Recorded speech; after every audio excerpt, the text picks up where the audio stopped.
kesempatan ini kita tetap memulai atau berusaha untuk tadabburi apa yang terdapat dalam kitab, ya, yakni Quran surah Al-Fatihah. Jadi Al-Fatihah itu sekali lagi adalah induk dari Quran. Bahkan biasa saya menarik kesimpulan bahwa Al-Fatihah adalah kesimpulan dari sekian ribu ayat yang terdapat dalam Al-Quran.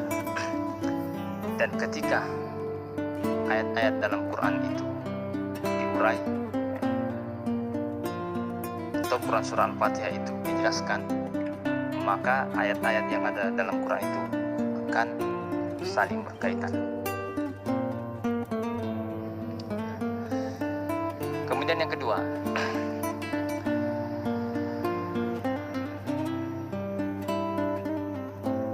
kalau kita melihat susunan Quran yang dimulai dengan kitab Quran surah Al-Fatihah, di mana di awal surah di ayat-ayat pertama itu akan menjelaskan tentang tauhid.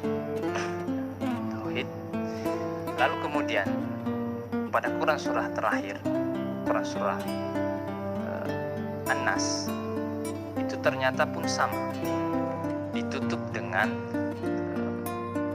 membahas tauhid. Nah, memang di hadis yang ada dijelaskan bahwa Al-Quran itu sepertiga, isinya adalah dijelaskan tentang tauhid atau akidah. Ini bisa kita lihat pada awal-awal Quran surah Al-Fatihah. Alhamdulillahirabbil alamin, tentang tauhid rububiyah, Ar-Rahmanir-Rahim, Maliki Yaumiddin, tentang tauhid mulkiyah, Iyyaka na'budu wa iyyaka nasta'in, ini tentang tauhid uluhiyah. Sama di akhir surah atau Quran surah terakhir An-Nas, Qul a'udzu birabbin nas, tauhid rububiyah, Malikin nas, tauhid mulkiyah, Ilahin nas, tauhid uluhiyah. Dibuka dengan akidah tauhid dan diakhiri dengan tauhid Quran. Baik, adik-adik sekalian, kita kembali pada Quran surah Al-Fatihah. Yang pertama, tadi kami sudah sampaikan bahwa dia kitab, induk dari Al-Quran. Yang kedua, dia adalah bacaan wajib yang harus kita baca dalam sholat berdasarkan hadis, la sholata liman lam yaqra bi Fatihal kitab, tidak ada sholat atau tidak sah sholat bagi orang yang tidak membaca Al-Fatihah. Nah, yang menjadi perdebatan, ya, yang menjadi perbedaan pendapat biasanya adalah tentang jumlah ayat dalam Quran surah Al-Fatihah. Apakah 7 ayat, ya, 7 ayat yang terulang, apakah basmalah termasuk ayat pertama atau tidak, ya. Nah, ini sehingga kemudian berpengaruh pada bacaan sholat. Ketika dia akan dibaca dalam sholat, apakah Al-Fatihah itu dibaca, jikalau dibaca dikeraskan atau disirkan.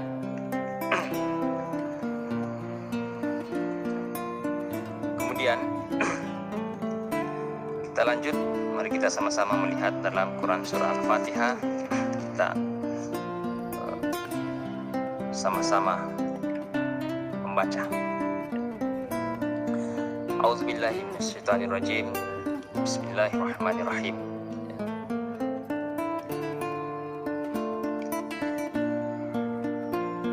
Alhamdulillahirabbil alamin, Ar-Rahmanir-Rahim, Maliki Yaumiddin, Iyyaka na'budu wa iyyaka nasta'in, Ihdinas siratal mustaqim, siratal ladzina an'amta 'alaihim, ghairil maghdubi 'alaihim waladdallin. Amin. Pertama, basmalah. Basmalah. Ya, sekali lagi, terlepas dari perbedaan pendapat apakah dia dibaca dalam sholat, jikalau dibaca apakah dikeraskan atau disyirkan. Kita melihat basmalah bahwa jika dikaitkan dengan hadis-hadis yang ada, maka kita diperintahkan untuk memulai segala sesuatu, ya, memulai segala sesuatu dengan membaca Bismillah. Hadisnya, kullu amrin zibalin la yubda bismillahirrahmanirrahim fahuwa yaqta. Setiap amalan, pekerjaan yang tidak dimulai dengan membaca bismillah, fahuwa yaqta, maka dia terputus dari rahmat Allah Subhanahu wa ta'ala. Tentu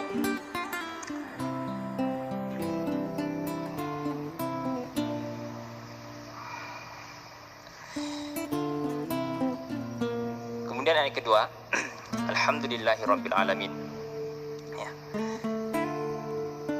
Kalimat singkat yang diajarkan Allah. Sekali lagi, ini kalimat singkat yang diajarkan Allah untuk mewakili segala bentuk kesyukuran kita, ya, melalui lisan kita. Sekali lagi, melalui lisan kita. Karena jikalau semua nikmat Allah yang Allah berikan kepada kita ingin kita sebutkan satu persatu, maka jelas ayatnya dalam Quran surah Luqman, walau annama fil ardi min syajaratin, ya, aqlam wal bahru yamudduhu min ba'dihi sab'atu abhurin ma nafidat kalimatullah. Ya.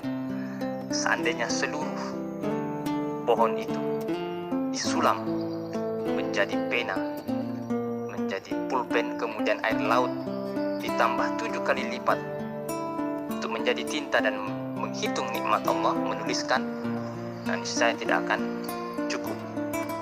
Innallaha huwal ghaniyyul hamid. Sungguhnya Allah itu maha kaya. Maka alhamdulillah adalah kalimat singkat yang diajarkan Allah untuk mewakili semua bentuk kesyukuran kita atas segala nikmat Allah dalam bentuk lisan. Al-alamin, alhamdulillahirabbil alamin. Ya. Makna al-alamin berarti alam raya secara keseluruhan, ya. Alam raya keseluruhan. Ini bisa kita lihat dalam Quran surah Asy-Syu'ara ayat 23 sampai 28. Bagaimana kemudian kebesaran Allah pada ciptaannya, alam hewan, tumbuhan, alam semesta, al-alamin, bahkan termasuk alam gaib, ya, atau alam dunia yang lain. Inilah makna alhamdulillahirabbil alamin. Tuhan seluruh alam apapun itu, bukan hanya alam manusia, tetapi seluruh alam semesta.